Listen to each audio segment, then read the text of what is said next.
Welcome back to another technical deep dive here in the debug zone. Today we're tackling a big question and breaking it down with insights from other users. Hopefully this clears up some misconceptions and helps you get the answer you need. So buckle up, stay a little curious, and let's jump right in.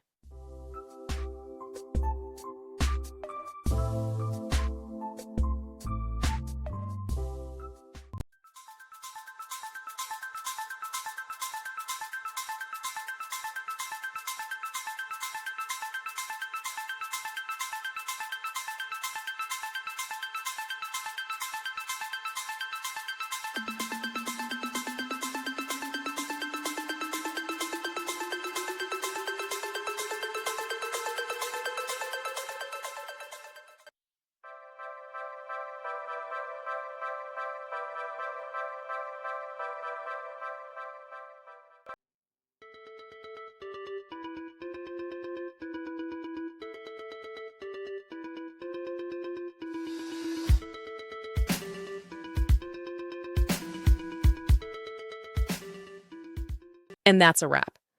I hope you found the answer you were looking for. If you did, take a second to hit that subscribe button. It really helps out. And let me know in the comments which solution worked best for you. See you next time in the debug zone.